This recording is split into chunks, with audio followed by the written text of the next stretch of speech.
Rangers TV analyst Mark McLemore and the open mic to talk Rangers as spring training gets underway. First full workout on Wednesday.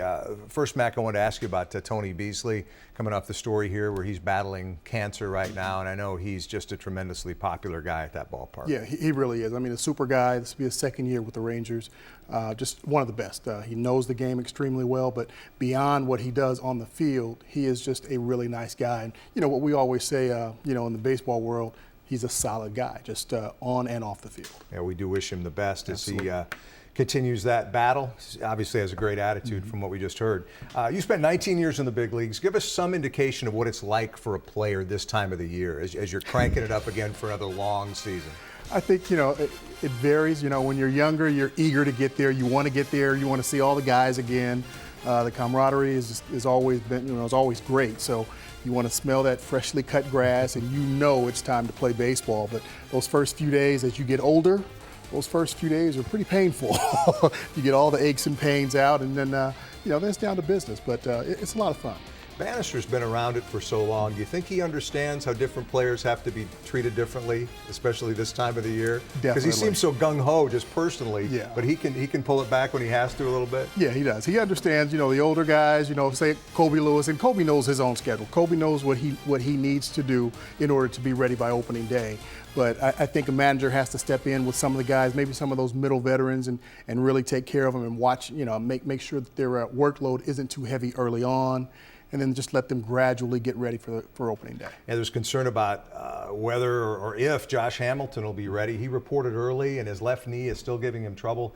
He presumably is going to have it examined again here by a doctor soon. How concerned are you about Josh Hamilton right now? I'm not too concerned right now. I don't think the Rangers are. I think, when they, blow that whistle and say, hey, we've got to do something else in left field, then I think it's time to be worried. But I think right now they're doing everything they can to make sure that he's okay, and just not try and get him out there too early in spring training. Here's a guy that, he can take 20, 30 at-bats in spring training and be ready for the season. So I think they're really going to go slow with Josh.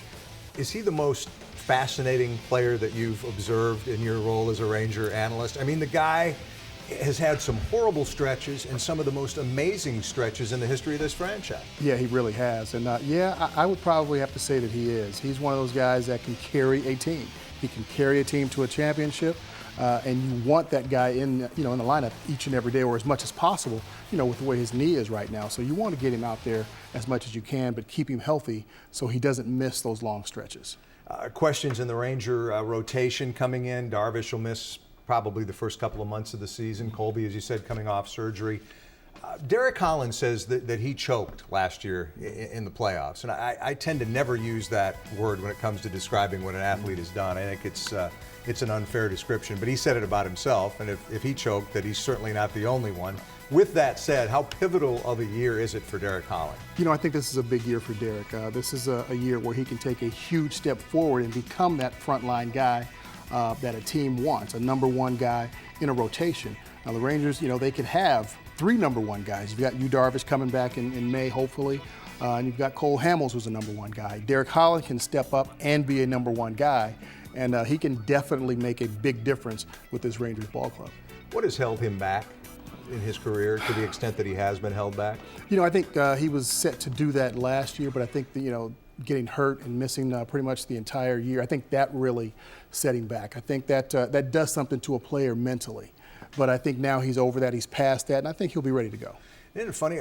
Cole Hamels, it's almost an, oh, by the way, yeah, he's on this team now too, right? There's so much talk about what a big year it is for Holland, and when's Darvish going to be back? But oh, by the way, you've got a really solid guy to lead your rotation. Oh, by the way, one of the best in the game. I mean, that's a huge plus for this Rangers ball club to have a guy like that, and not just, he wasn't just a rental guy that they got halfway through the season. I think they've got him for another couple of years. So I think that's going to be huge. This is a guy that's been battle tested. Nothing rattles him. He's ready to go every 5th day, and that's what you want, somebody who wants to take the ball and knows what to do with it when they get it.